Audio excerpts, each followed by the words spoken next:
Hey guys, this is Miriam at High Life Auto. I am out doing a video test drive on a 2004 Volvo XC90. If you've never been on my video test drives before, the way it works is I drive the vehicle on video and I tell you what I see, hear, think, smell, and feel to give you the best indication of being in the driver's seat without actually being in the driver's seat. I'm not a mechanic and this is not meant to be a 182-point inspection.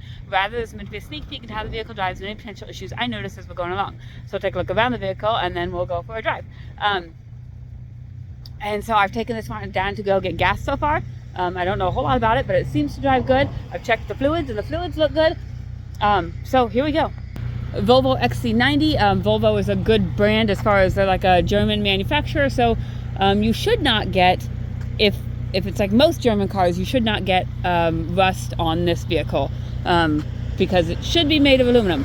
I could be wrong, so don't take that to the bank, but that's typically how Volvos and German vehicles work. So you've got a little bit of clear coat coming off there. Tires are probably about 35% on the rear and 30% on the front. So they're not the greatest. Definitely should be something probably you upgrade when you have a couple extra bucks, maybe before the snow starts flying really bad. But Volvo, it's the all-wheel drive one, which is really nice come wintertime. That's another reason why you should get the tires on there, just because to really maximize that all-wheel drive. So but the car looks pretty good. I did notice this back tailgate, so it's cool. First, the back tailgate, so you've got that part that comes up, and then you have this part that comes down. So you have that, and it's third row, so you've got that extra room back there. So this goes back down, but I did notice, so the tailgate doesn't latch like that. But I just happen to have a screwdriver in my pocket, because, you know, oh, and these hydraulics, they don't stay up very well. But happen to have a screwdriver in my pocket, and these things right here, it just is stuck is all it is.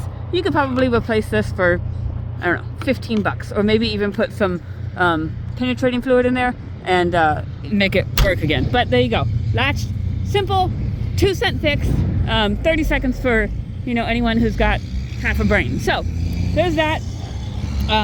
Again, this side has got a couple little dents and dings, but nothing horrible.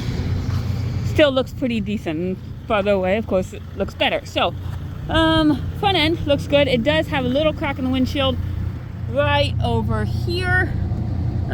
Missouri buyers, be aware. Other state buyers, I don't think that will really bother anybody. It is a little bit rough cosmetically. You can see seats kind of whipped up. There's this kind of stuff.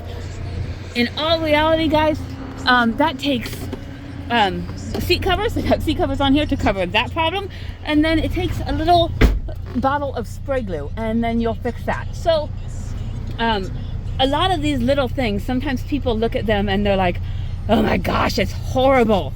And in reality, for 20 bucks, you can get seat covers and some glue and completely fix the problem. So there's that. Take that for what you will. What is this? The driver's side? Driver's side window works. Passenger side window works. Rear passenger side window works. Rear driver's side window works. We've got a sunroof, which does not appear to work. So no sunroof. Sorry, guys. Okay, so the other thing I know, the auction said that the odometer does not light up, but I'm pretty sure, hold on. I can see it. I'm gonna see if I can get this on. Okay, so maybe not. Maybe I'm just seeing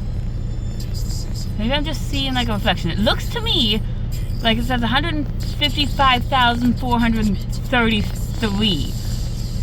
There's a potential that that's just like burned LED on there, but so we're gonna be selling it TMU, which means we don't know what the miles are. However, and I kind of think that might be burned LED, because up here on 8/29, which was 4 months ago, the odometer did work, and it was at 157,505. So you're looking at, I mean, if someone went crazy, you're looking at 170,000 miles. So obviously, like I said, it's going to be sold TMU because I don't know. I'm just using my basic knowledge and intelligence to figure it out. So there's a check engine light on, and there's a SRS airbag service light on. So they need some kind of service on the airbag. A lot of people don't ever mess with that. They don't care, but that's completely up to you. So we're gonna go drive it. Obviously you can hear that the radio works. I'm gonna turn that off. And we're going to go for a drive. It shifts smoothly and it drives smoothly. I don't hear any suspension noise. The exhaust might be a tad louder. Not really bad at all. Just, it's not a silent car, but you're not really going to get a silent car that's 20 years old either. So, but it's driving very well. It's got great power going up this hill. If I let it go, it would go flying.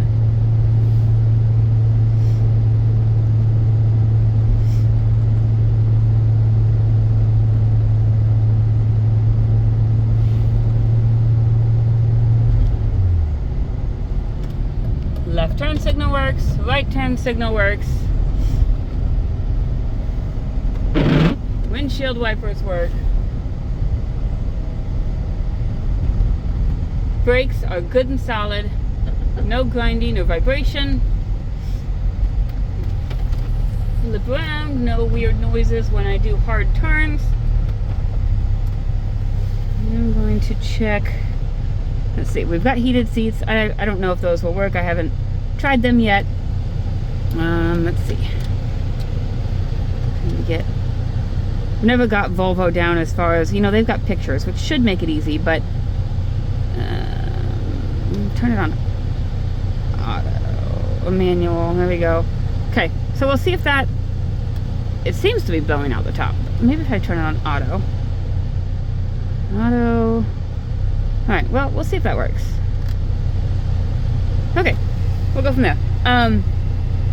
There's that, and I was going to check the cruise and the heat. But I mean, it feels like the heat is working. I can't feel it blowing out right now just because I'm not feeling it, but the car feels warm. So I think it's blowing out warmer air. And the car is not quite up to temperature yet either, but it's not blowing out ice cold air, and it's not blowing out, it's 23 degrees outside. It's not blowing out 23 degree air. So I'm going to make a call and say the heat works. Obviously, if you come and drive this on a freezing day, we'll know for sure. But it is driving very well. I'm gonna, Volvos are always interesting with cruise. I got to figure out how to make them work. Let's see. On, maybe, that might be the on button.